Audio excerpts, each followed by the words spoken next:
Coaches and Quarrels. Everyone on the island of Sodor knows that wherever Thomas goes, Annie and Clarabelle go too. The three friends are inseparable. They love running up and down the branch line, singing songs to each other, and wouldn't trade it for anything. On the main line, change was afoot. Sir Topham Hatt was testing a new stopping service. Rather than changing trains, passengers wishing to travel on the branch lines were designated certain coaches. At the junction, the coaches were uncoupled and added to the branch line train. The passengers enjoyed the convenience. Thomas, meanwhile, enjoyed the attention.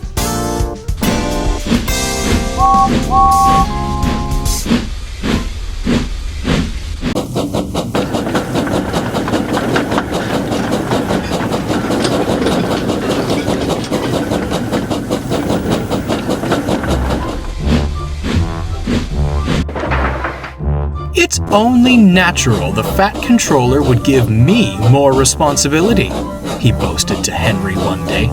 Given how well I run the branch line, I'm surprised he didn't do it sooner. You do know he's running the same service on Edward's branch, don't you? Asked Henry. Thomas wasn't listening. He coupled his coaches to Annie and Clarabelle and hurried away. Do come along, we shan't be late. Do come along, we shan't be late, he sang. We're coming along, we're coming along. We're coming along, we're coming along, Annie and Clarabelle answered. The other coaches remembered Thomas from his days as station pilot. Soon, they were telling him all about their journeys along the main line. Annie and Clarabelle wanted to sing more songs, but Thomas was too enthralled in the other coaches to notice.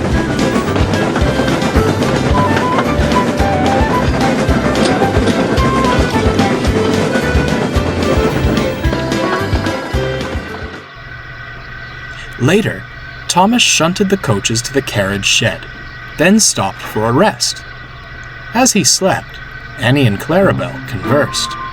Why don't we have any stories to tell? Annie wondered. We do, replied Clarabelle. Only, they're all about Thomas. Going fishing. Losing our guard, Annie added. Racing Bertie, finished Clarabelle. Wonderful stories, mind you, but... Oh, we were merely along for the ride, Annie sighed. It would be nice to go on the main line again, smiled Clarabelle. Who knows what we'd see nowadays? At that moment, Thomas awoke. So, I'm not good enough anymore, is that it? What nonsense! You're not fit for the main line nowadays. Annie meant to tell Clarabelle they weren't fit for the main line anymore, but Thomas's words infuriated her. We're quite fit, thank you. Besides, it would be nice to go with the other engines. Perhaps they wouldn't ignore us. Thomas was shocked. Well, fine, he huffed. I'll just take other coaches. And that was how it was.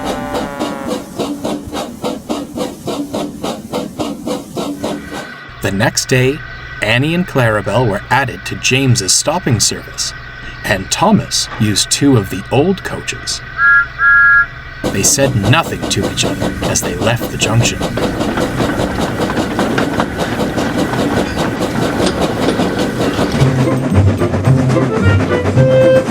At first, things went well. Thomas felt pleased.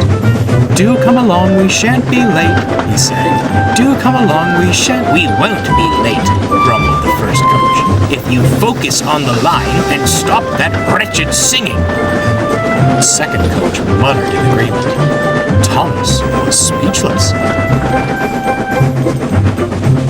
As they approached Terrence's field, Thomas whistled gaily to the tractor.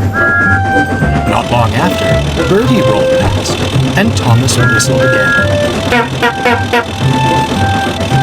For goodness sake, grumbled the first coach. How many whistle boards are there on this branch line? I was only saying hello, Thomas cried. No time for those sorts of pleasantries on the main line, retorted the second coach. Not when there's a timetable to keep to. Thomas's heart sank. This wasn't what he'd expected at all. He was miserable for the rest of the day. He didn't want to admit it, but he missed Annie and Clarabelle dreadfully. At the end of the day, Thomas was at the junction with his last train, feeling quite down, when Henry fussed in. Well, Thomas, he fumed, you wanted more responsibility? Be a responsible engine then, and take these coaches back.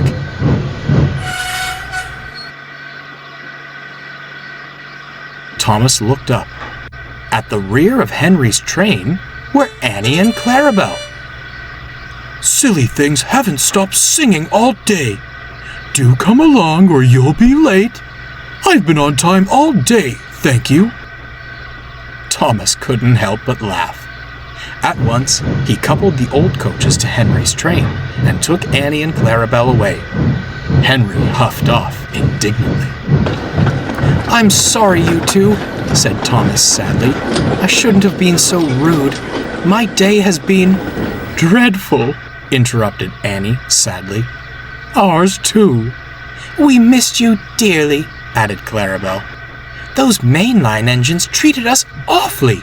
Some adventure that was. Disgraceful, huffed Thomas.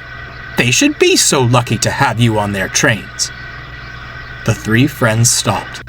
Then they laughed. It was good to be together again.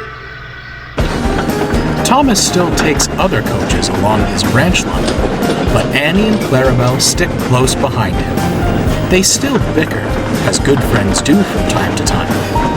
From that day on, however, there was no talk of leaving for the main line. Annie and Clarabelle concluded that the only story they wanted to tell was that of their peaceful little branch line.